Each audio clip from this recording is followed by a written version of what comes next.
Hi, everyone. Welcome back to Special Ed, IEPs, 504s, Oh My, Conversations with DCSEAC. This episode is actually part 2 of our transition conversation that started last week. If you missed part 1, feel free to jump back on the pod and listen to it. We discussed the transitions between schools. So we were talking about the transition between pre-K and elementary into middle school. And then today on part 2, we're excited to jump into the big conversations about transitioning from middle school into high school possibly into bridge programming, and also the big scary, transitioning out of the public school system and into adulthood. It's a good one. Let's get into it.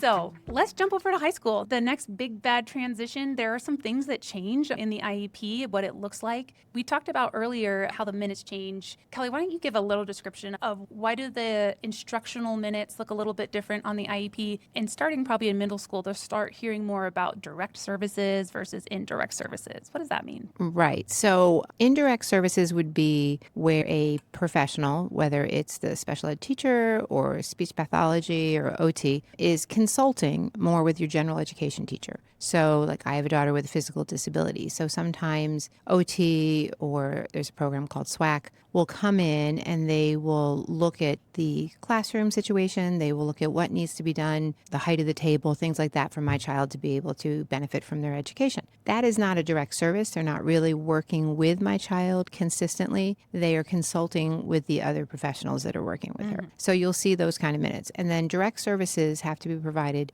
directly. They're explicit instruction. And again, as we're talking about buy-in from students, you know, what that looks like. As you go into high school, they're not all exactly the same, but depending on the program, if you have a large program, SSN is even broken down into 2 groups, and it's strategies, which is a strategy curriculum, and it is life skills, right? And those look quite different, but they are both under special education. They are modifying the curriculum. I need parents to understand that because if college is something you're looking at for your child, just know that some of those classes don't necessarily qualify for college. So understanding the classes your child goes into in high school is really important, especially in the mild moderate program. And there's like when you have a kid, as Meredith mentioned with her child, and I have a similar one, that they're a little bit of a tweener. Sometimes it is tough to figure out where they're going to land. So we always have to be looking ahead to make sure we are going to cover our bases.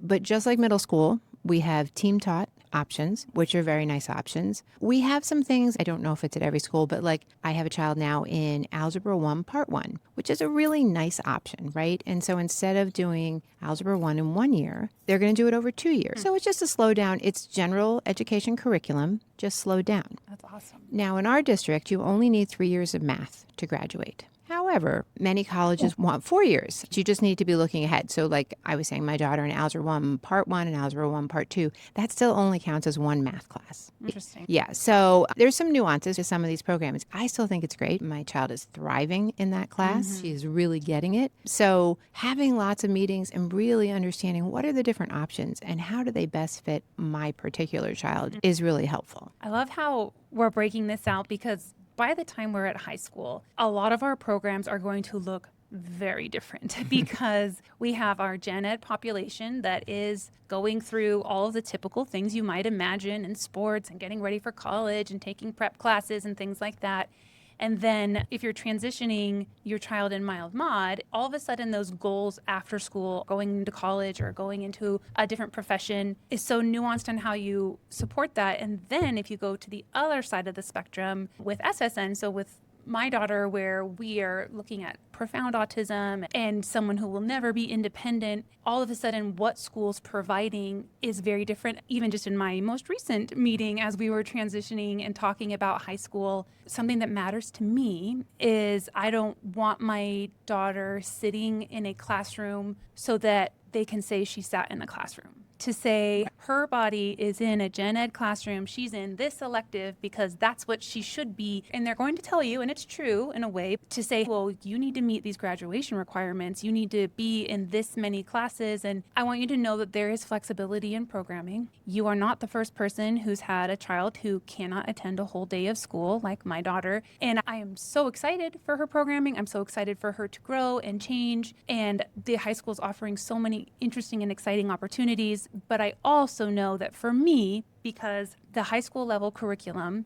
when she's not taking her modified classes, she doesn't have the dexterity to do jewelry. She is absolutely triggered by someone telling her what to do with art. I don't want her body sitting there for the sake of inclusion or even for the sake of a high school credit. It's a very different type of advocating or programming that I'm looking at for someone like my daughter. And then when you take something like your children or Meredith, when your sons are up there, I personally think it's the hardest. I don't want to leave out our AN families because I also run the AN support group. I love our AN families who are sort of the tweeners between the two programs. You're not SSN, you're not mild mod, and you're also trying to say, what does my future look like when blended in with my different abilities and different challenges? And how do I create programming that matches that? It's another space for advocating, another space for trying to look into the future. What does this look like? And if you want to be college bound, if you want to go to a tech school, these things need to be individualized and thought about.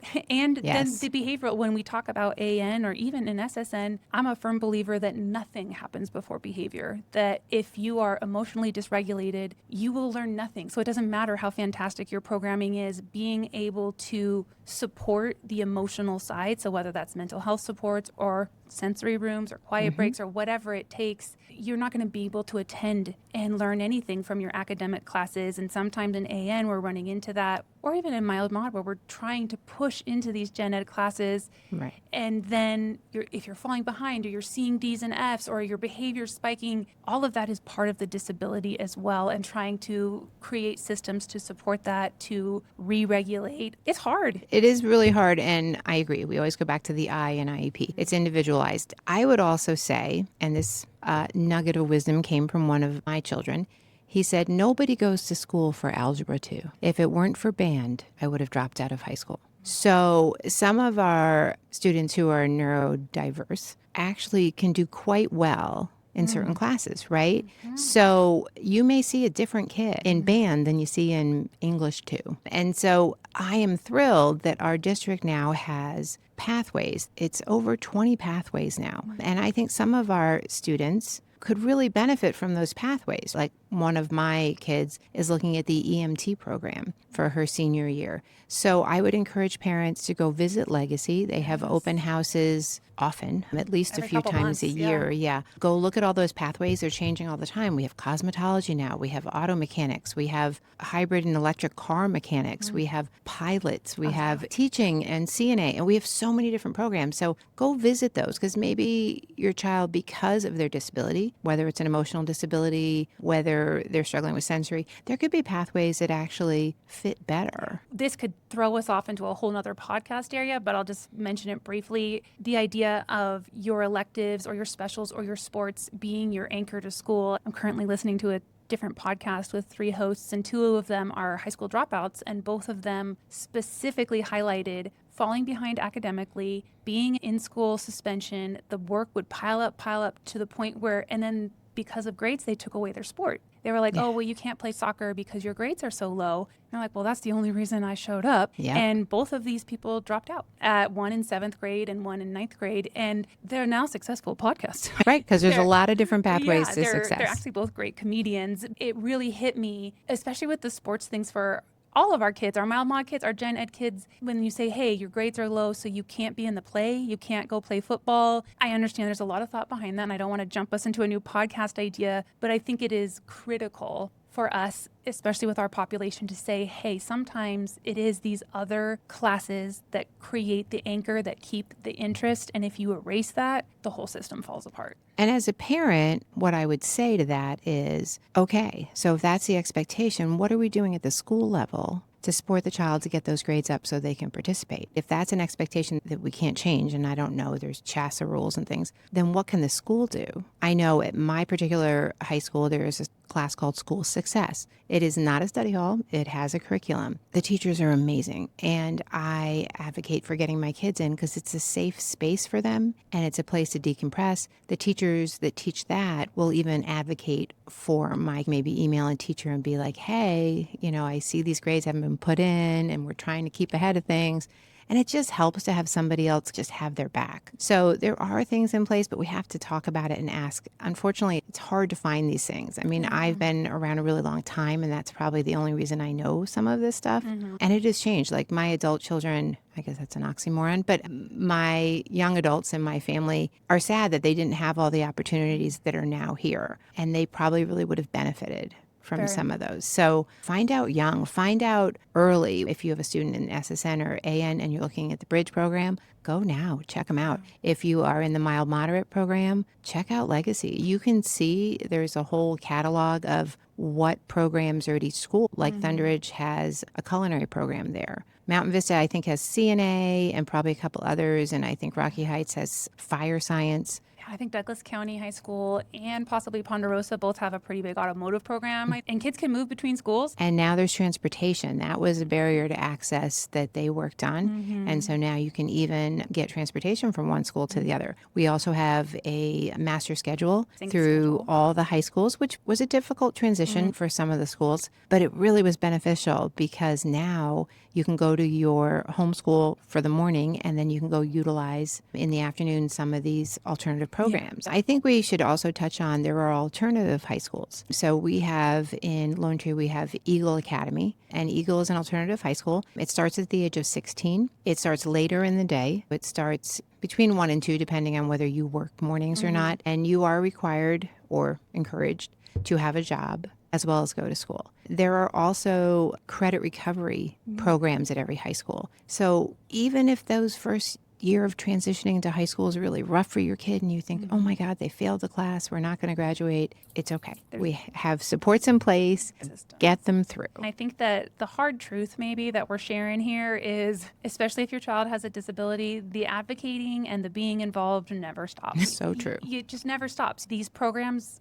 are there, but they're not going to naturally fall in your lap necessarily. Sometimes it's if the right person talks to you, or especially at high school, if we want to talk about limited communication in middle school, it is even less in high school. Even the SSN programs with our most affected kiddos, they're really trying to also dial down that hyper parent involvement and build as much independence for those children as possible as well. So staying involved, you want to be appropriate and let your kid grow, but also some of these supports and programs that are there, you have to push and ask for yourself. A lot of kids are moving to online school. We have EDCSD, which is another thing that you could look at. And we also have DC Oaks, which is also an alternative school. And I would say, like, if you have a child in a center-based program and they have unified sports, that's a great way to be interacting with other parents in the program, to be interacting with other students, and the teachers and EAs often come. Knowing your team in high school, because as Aaliyah said, the advocating never stops,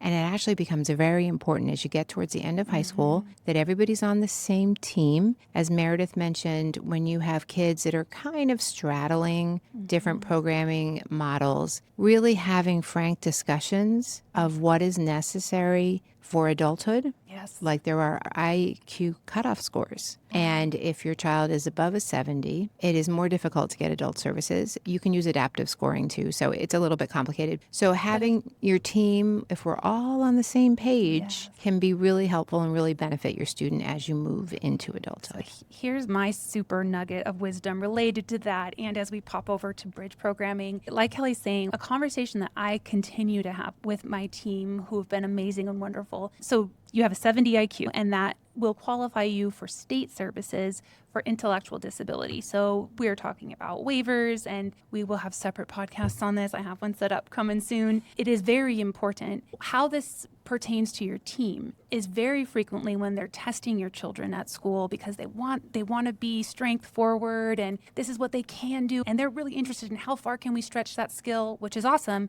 But they'll add little accommodations or things, or we offered 3 gummy bears to keep going or whatever. And it inflates that score a little bit on what your child could actually accomplish without all these accommodations. By inflating that score a little bit, sometimes teachers or staff members don't understand that they are then depriving that child into adulthood of services that they do actually need. So my nugget of wisdom, every time I fill out an adaptive form, and it says it at the top, it says, can your child perform this task consistently and unprompted? I like to call it the difference between can they do it or will they do it?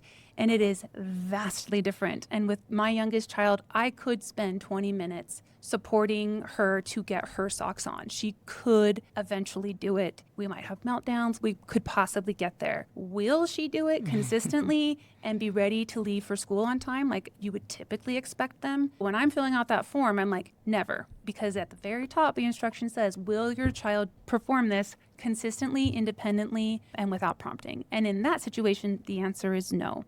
And I like to remind the school the same. I'm like, but would my child do this if you didn't remind her? They're like, oh, no. So that can help you get more consistent. And this is more for those of us where we are looking at students who are more profoundly affected, and we're looking at trying to gain adult service for them for the rest of their lifetime. And so this is more our SSN crowd. But really for any crowd, I would want the testing to be actually representational of what this person can actually accomplish so we can tailor their services towards their actual abilities. So I would say that moderate need, right? Like that borderline. So Yes. Kelly, what were you saying? Like that's a super important one because they're the ones that are going to be scoring here or here more. So What were you saying with that? yeah, so IQ, the cutoff is 70. And my child, depending on the test, it can fluctuate from 60s to 70s. But that is a drastic difference because there's just the way the world works. There is a cutoff. And to get things like Medicaid waiver as somebody with an intellectual disability, 70 is the cutoff. As you get into high school, as you're transitioning into being an adult at 18, you need a current IQ test, right? So you can't do what's called a records review. So towards the end of their career, you do want a current test. But as Aaliyah said, you want to have a frank discussion with typically the school psychologist is the one giving the test and say, don't add extra time.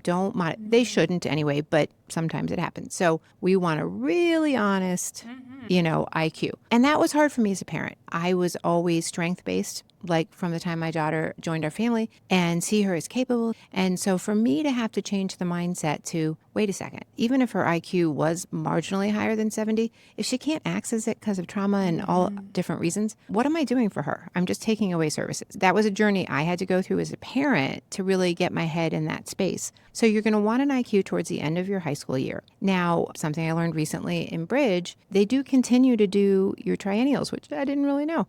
So they said, do you want us to do another IQ test or do you want us to do what's called a records review? I'm like, oh, let's do a records review because we had the number we needed. I know that sounds a little bit manipulative, but we also know that these are our kiddos and like one IQ point doesn't make them more functional. The IQ test itself is inherently flawed a little bit. And those of you that are fighting for waivers or support, I don't think it's necessarily manipulative. I think it is exactly what you said, shifting that mindset from we're always focusing on the strengths. But then in this specific situation, this is not the time to sugarcoat it. This is not the time to say, well, sometimes. Maybe if we do 9 different things, we can do it. That's not the time. This is the time to say, here's the cold, hard truth, because those are the meetings that are getting you access to supports. And so at your IEP meetings, at your transition meetings, I don't think that's the time to sugarcoat. You can certainly say, here's our skills, but here's our real areas of deficit where we need support, because those are the meetings where you're trying to establish those support systems. So Kelly brought it up, but I'd love to transition us into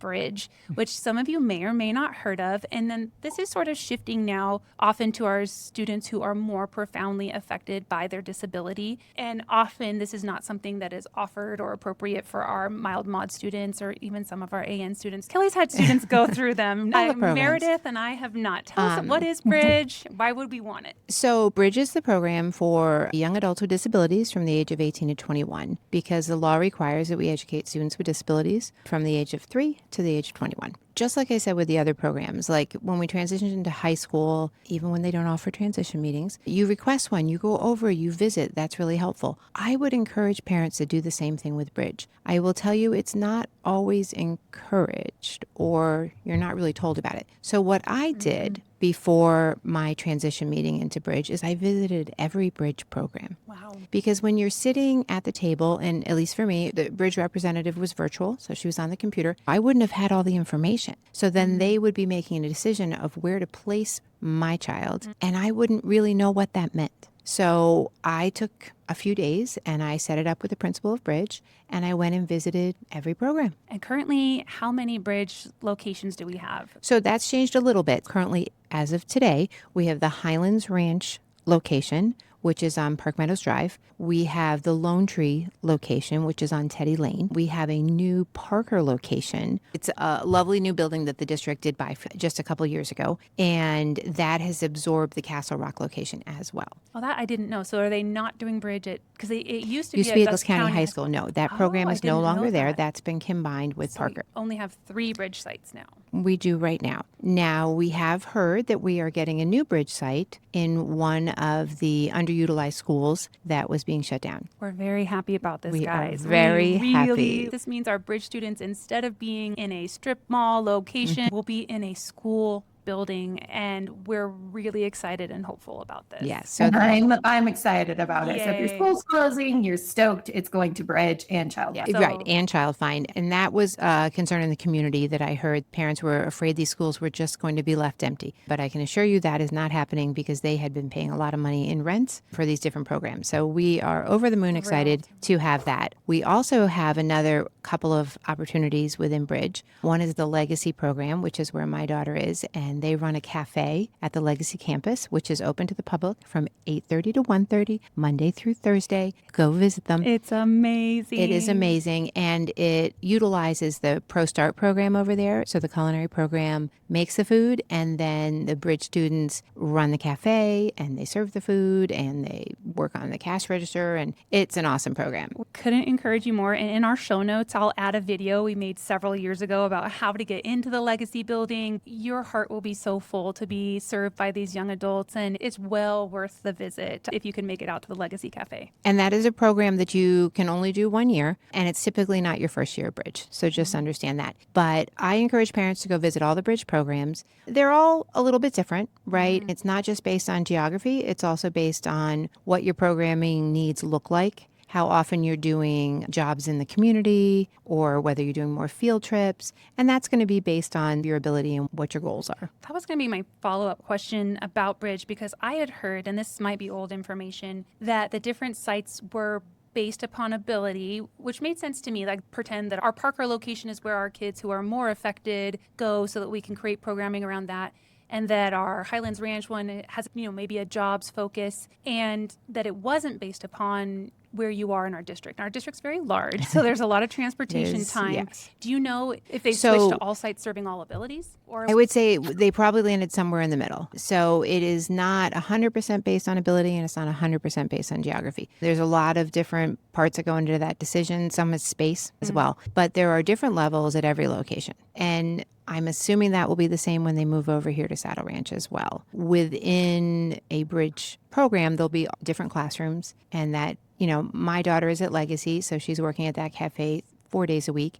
And then, like, today is Friday, and she is in the community with other students from Bridge, and they were going out to breakfast. They'll be getting together for different things. There is also another program within the district that some kids get chosen for. It's called Project Search. I would say that is for our students that are going to be probably at the highest level of function. My daughter did very much want to get in that program. She was unfortunately not chosen. She does have a physical disability, which would have made it tricky, but they actually work at UC Health. And the expectation in the Project Search program is that they will possibly be able to be employed by UC Health at the end of the program without supports. So you can imagine that's for, it's for higher yeah, it's a very select population, which some of our moderate students could fall in, right? I mean, that's what we're kind of running into. Way back in the day, we had a mild special education program, a moderate special education program, and then SSN, and then effective needs was added after. But those days were a long time ago, and so they've combined mild, moderate, which can be very tricky. A couple of quick facts for our parents as we talk about Bridge and what it can offer. First, Bridge is not compulsory. You do not have to attend the way you have to attend high school. It is something that you qualify for. And I've asked many times, what are the qualifications to get you into Bridge? Because I want to give you guys clear information. Unfortunately, I've never been able to get that from our district. I think, like everything, it is individualized based on the needs of your student. Those of you that are in mild mod, I really want to flag this up for you because it is more traditional for it to be brought up for our SSN students, and our SSN high school teachers might be more used to inviting Bridge to some of those IEP meetings in that junior and senior year. Much less is this brought up in AN or mild mod.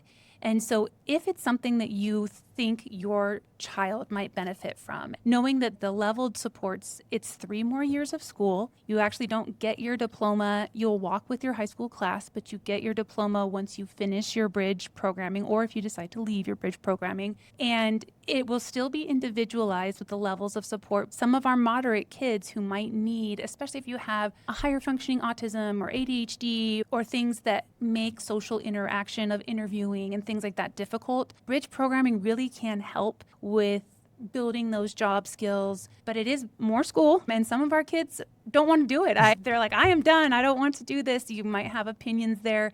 And it's not something that you can choose to do. You do have to meet the qualifications. The district does need to. Whatever those are. Exactly. And I haven't been able to pin down what is it that you have to qualify for Bridge. I will keep asking. It's sort of like when you're trying to qualify for special education, same idea. You would approach your team and say, I'm interested in Bridge. Can we talk about the qualifications and see if my child fits that? And just understand that it is not academic in nature. Bridge is all job skills. It is all activities of daily living, and they talk about budget, things like that. I don't want parents to think that this is like prep for college. There isn't really an academic component to it. Like, could you clarify? You talked about pathways and Bridge, and so you have some of those parents maybe not SSN and that more like moderate need. Can you explain the difference on those conversations you would have with your team? Like, would you want to say, I want to look at pathways and Bridge as an option? So we have many pathways now in the district. At the Legacy campus, they have one special education teacher full-time right now.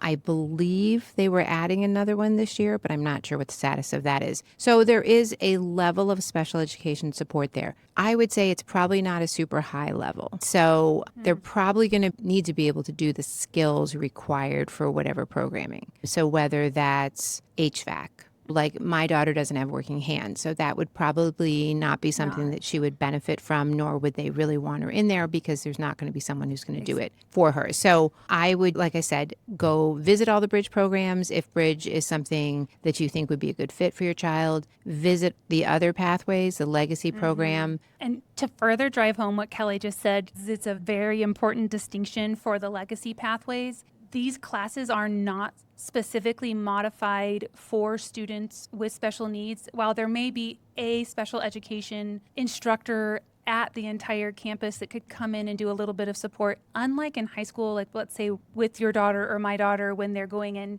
participating with little air quotes in their elective class, the typical high schools are set up to try and support students minorly participating in that to the best of their ability. That is not Legacy. No. The expectation is that they can meet the course requirements and they could have some special education support, but it's not. It would be more like my daughter who has dyslexia and wants to do the EMT program. Would she maybe need note cards to help her to memorize the different things? Or, it would be stuff like that. It wouldn't be Like the 504 accommodations. Yes, exactly. More like that level of support. I think you would need the cognitive ability or the physical ability to complete the course requirements. And I don't think that's necessarily true in some of our high school electives where they're pulling our kids in so that they can experience it to the best of their ability, but they would not bring those students up to Legacy. So this is actually job training. Right. These are going for your child to be able to try out a pathway to a job. That is not the same as doing an elective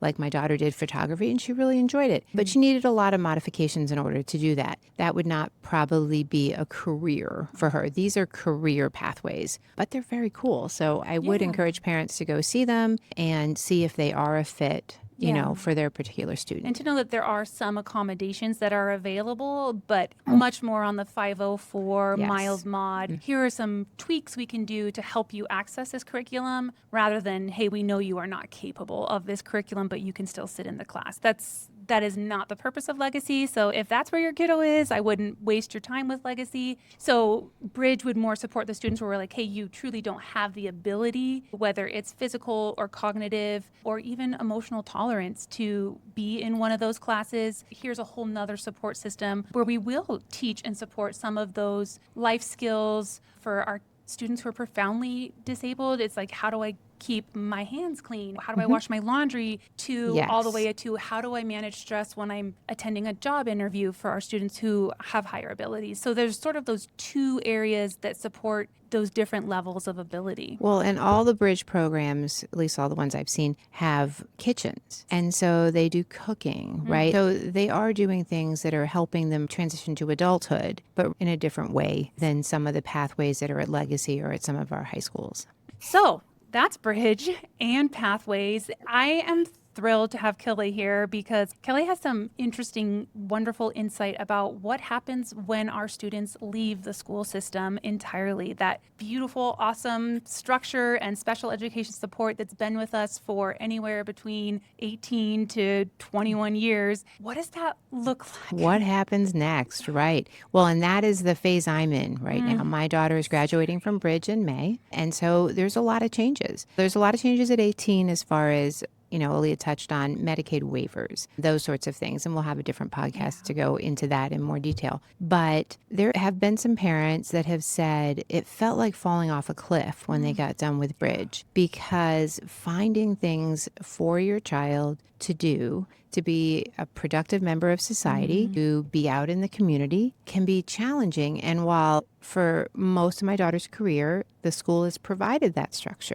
and now it is on me as a parent. And some of that also has to come under funding for those things. They are not free. If your child is on a Medicaid waiver, that often covers it, depending on their level. So that's what we're doing now. Now, my daughter, a lot of the job training programs that were available, we went through something called DVR, and you can look up DVR. It's a great program. But they are all about jobs and finding jobs. But the jobs they do did not work for my particular child because of her level of physical disability. So it was a little bit frustrating because there's all this focus on, interview skills and resume skills. And I'm like, where are the jobs? Where are the jobs? Because I have a lot of kids, I have a lot of young adults, and the job market's tough, even if you are considered basically typical. So it can be challenging. So what we decided as a family, that volunteer work is real work, and that we call her volunteer job. And it is obviously not for money, but she, with a little support, applied online